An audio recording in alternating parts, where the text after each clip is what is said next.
Hi friends, welcome to super kitchen. இன்னைக்கு கத்திரிக்காவை வச்சு ஒரு சூப்பரான கிரேவி, எல்லா வகையான பிரியாணிக்கும் தொட்டுட்டு சாப்பிட்ற மாதிரி, இட்லி, தோசை, பூரி, சப்பாத்தி, ஈவன் சூடான ரைஸ் கூட இந்த கிரேவியை போட்டு பிசைஞ்சு சாப்பிட்டோம்னா அவ்வளோ டேஸ்டாக இருக்குங்க. கத்திரிக்காய் பிடிக்காதவங்க கூட இந்த மாதிரி செஞ்சு கொடுத்தீங்கன்னா ரொம்ப விரும்பி சாப்பிடுவாங்க. இந்த கத்திரிக்காய் கிரேவி செய்யறதுக்காக ஸ்டவ்ல ஒரு பேன் வச்சுக்கலாம். பேன்ல 1 டேபிள் ஸ்பூன் போல வெள்ளை எள் சேர்த்திருக்கேன். நீங்க வெள்ளை எள் அப்படி இல்லாட்டா கருப்பு எள் எது இருந்தாலும் சேர்த்துக்கோங்க. இப்போ இந்த எள்ளை நல்ல நிறம் மாறி வாசம் வரும் அளவுக்கு நல்லா வறுத்துக்கணும். இது போல எள் நல்லா வெடிச்சு பொரிஞ்சு வறுபட்டதுக்கு அப்புறமா இது கூடவே 3 டேபிள் ஸ்பூன் அளவுக்கு வறுத்த நிலக்கடலையை சேர்த்துக்கணும். இந்த நிலக்கடலையுமே இந்த எள்ளோட சேர்த்துட்டு கூடுதலா ஒரு 2 நிமிஷத்துக்கு வறுத்துக்கோங்க. நீங்க பச்சையா இருக்கிற நிலக்கடலைய சேர்க்கிற பட்சத்துல நிலக்கடலைய தனியா வறுத்துட்டு அதுக்கப்புறமா எள்ளு கூட சேர்த்துக்கோங்க. இப்ப பாருங்க, இந்த பேன்ல சேர்த்த எள், நிலக்கடலை ரெண்டுமே நல்லா சிவந்து வறுபட்டதுக்கு அப்புறமா இதை கம்ப்ளீட்டா நல்லா ஆற வச்சுட்டு அதுக்கப்புறமா ஒரு மிக்சி ஜார் கப்ல சேர்த்துட்டு கொஞ்சம் கூட தண்ணியே சேர்க்காம இது போல ரவா பதத்துக்கு உடைச்சு எடுத்துக்கணும். நீங்க தண்ணி சேர்த்து நல்ல நைஸா பேஸ்ட் மாதிரி அரைச்சிடவே கூடாது. கரெக்டா இந்த கன்சிஸ்டன்சிக்கு பொடிச்சிட்டு இதை அப்படியே ஒரு ஓரமா எடுத்து வச்சுக்கோங்க. அடுத்ததா இந்த ரெசிபிக்கு தேவையான கத்திரிக்காய் எடுத்திருக்கேன். நான் இன்னைக்கு 200 கிராம் அளவுக்கு கத்திரிக்காய் எடுத்திருக்கேன். இது போல பிளஸ் மாதிரி நல்லா கட் பண்ணிட்டு உள்ள புழு, பூச்சிக்கல், சொத்தையெல்லாம் இருக்கா நல்லா செக் பண்ணிக்கோங்க. இந்த கத்திரிக்காயை நல்லா கழுவிட்டு ஒரு காட்டன் டவல் வச்சு இதில் கொஞ்சம் கூட ஈரப்பதமே இல்லாதபடிக்கு தொடச்சி ஒரு ஓரமாக எடுத்து வச்சுக்கோங்க. இப்போ அடுப்பில் ஒரு கடாய் வச்சுக்கலாம். கடாயில் 1/4 கப் அளவுக்கு நல்லெண்ணெய் சேர்த்துக்கோங்க. இந்த ரெசிபிக்கு நல்லெண்ணெய் சேர்க்கும் போது நல்ல ஒரு சூப்பரான சுவை கொடுக்கும். இப்போ எண்ணெய் காஞ்சதுக்கு அப்புறமா நம்ம கட் பண்ணி வச்சிருந்த கத்திரிக்காயை இது கூட சேர்த்துக்கலாம். சேர்த்துட்டு இது மாதிரி நல்லா கலந்து விட்டு வதக்கிக்கலாம். இப்போ இந்த கத்திரிக்காய் நல்லா கலர் சேஞ்ச் ஆகி இந்த அளவுக்கு நல்லா சிவந்து வந்ததுக்கு அப்புறமா இதை அப்படியே எண்ணெயெல்லாம் வடிச்சிட்டு வேற ஒரு தட்டுக்கு மாற்றி எடுத்து வச்சுக்கோங்க. இப்போ பாக்கி மீதமாக இருக்கிற நல்லெண்ணெயில் 1 டேபிள் ஸ்பூன் அளவுக்கு மிளகை நல்லா பொடிச்சிட்டு இது கூட சேர்த்துக்கோங்க. 1 டீஸ்பூன் அளவுக்கு சீரகம் இதையும் இதோட சேர்த்துட்டு கூடவே 1/2 டீஸ்பூன் அளவுக்கு வெந்தயம், நல்லா ஃப்ரெஷ்ஷாக இருக்கிற கருவேப்பிலை இலைகள் இதெல்லாம் சேர்த்து நல்லா கலந்து விட்டுக்கோங்க. நம்ம இந்த எண்ணெயில் சேர்த்துருக்க மிளகு, சீரகம், வெந்தயம், கருவேப்பிலை எல்லாம் நல்லா பொரிஞ்சு வந்ததுக்கு அப்புறமா ஒரு 3லிருந்து 4 பச்சை மிளகாயை நல்லா கீறிட்டு இது கூட சேர்த்துக்கலாம். இது கூடவே 10லிருந்து 15 பூண்டுப்பல். நான் இன்னைக்கு 2 மீடியம் சைஸ் வெங்காயத்தை இது போல பொடியாக கட் பண்ணிட்டு இது கூட சேர்த்துருக்கேன்.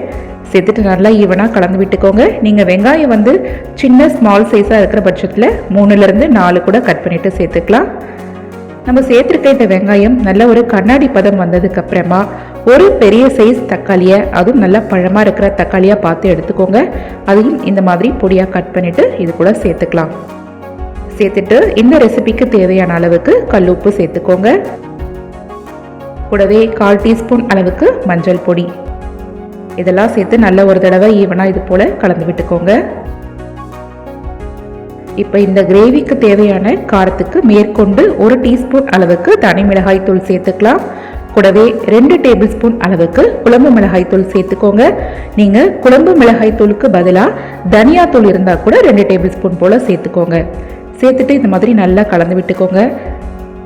இதில் இருக்கிற எண்ணெயிலேயே நம்ம சேர்த்த இந்த பொருட்கள் எல்லாம் நல்லா வதங்கி நல்லா எண்ணெய் பிரிஞ்சு இந்த மாதிரியான ஒரு ஸ்டேஜுக்கு வந்ததுக்கு அப்புறமா நம்ம ஆல்ரெடி கத்திரிக்காயை எண்ணெயில் ஃப்ரை பண்ணி வச்சுருந்தோம் இல்லையா, அந்த கத்திரிக்காயை இப்போ இந்த ஸ்டேஜில் இது கூட சேர்த்துக்கலாம். சேர்த்துட்டு ஒரு தடவை இது மாதிரி நல்லா கலந்து விட்டுக்கோங்க.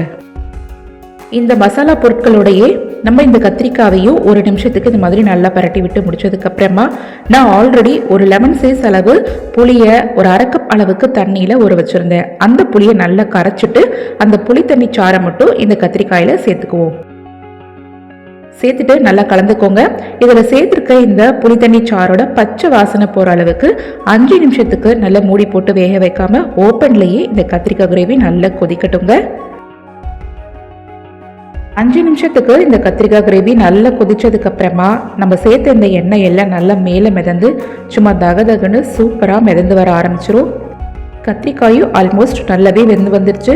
இந்த ஸ்டேஜில் நம்ம ஆல்ரெடி பொடிச்சு வச்சுருந்த நிலக்கடலை எள்ளு பொடியை இது கூட சேர்த்துக்குவோம். கூடவே 1 கப் அளவுக்கு தண்ணி மட்டும் சேர்த்துக்கோங்க.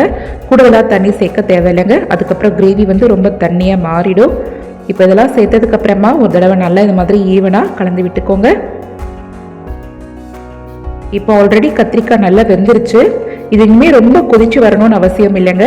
இப்போ மூடி போட்டு மூடி வச்சு லோ ஃப்ளேம்லேயே ஒரு 5 நிமிஷத்துக்கு மட்டும் கொதிச்சு வந்தால் போதும். இப்போ 5 நிமிஷம் கழிச்சு நம்ம ஓப்பன் பண்ணி பார்த்துக்கலாம். இப்போ லிட்டை ஓப்பன் பண்ணியாச்சு. பாருங்க, நல்ல சுட சுட கத்திரிக்காய் கிரேவி நல்ல சூப்பரான அருமையான சுவையில் ரெடி ஆயிடுச்சு. நல்லா எண்ணெய் பிரிஞ்சு நல்ல ஒரு சூப்பரான மணத்தோட கத்திரிக்காய் கிரேவி நல்ல சூப்பராக ரெடி ஆயிடுச்சு. அவ்வளோதாங்க. இப்போ கேஸ் ஸ்டவ்வை கம்ப்ளீட்டாக ஆஃப் பண்ணிக்கலாம். இந்த கத்திரிக்காய் கிரேவி நல்லா ஆறுனதுக்கு அப்புறமா ஒரு கண்ணாடி பாட்டிலில் போட்டு ஸ்டோர் பண்ணி ஃப்ரிட்ஜில் வச்சு 10 நாள் வரைக்குமே சாப்பிட்லாம். நீங்கள் ஃப்ரிட்ஜில் வைக்காமல் வெளியிலேயே வச்சு 2 நாள் வரைக்குமே சாப்பிட்லாம், கெட்டே போகாது. நீங்கள் இந்த கிரேவியை எல்லா விதமான பிரியாணிகள் கூடவும் இட்லி, தோசை, சப்பாத்தின்னு எல்லாத்துக்குமே தொட்டுக்கலாம். சூடாக இருக்கிற ரைஸ்லலாம் போட்டு பிசைஞ்சு சாப்பிட்டோம்னா அவ்வளோ ஒரு டேஸ்ட்டில் இருக்குங்க. ஓகே, இன்னைக்கு இந்த கத்திரிக்காய் கிரேவி ரெசிபி உங்களுக்கு பிடிச்சிருக்கும்னு நம்புகிறேன். பிடிச்சிருந்ததுன்னா இந்த வீடியோக்கு ஒரு லைக் பண்ணுங்கள். கூடவே இந்த வீடியோவை உங்கள் ஃப்ரெண்ட்ஸ் அண்ட் ரிலேட்டிவ் சர்க்கிளுக்கு ஃபார்வர்ட் பண்ணுங்கள். நீங்கள் இது வரைக்கும் சூப்பர் கிச்சன் சேனலை சப்ஸ்கிரைப் பண்ணலன்னா சப்ஸ்கிரைப் பண்ணிக்கோங்க. நன்றி.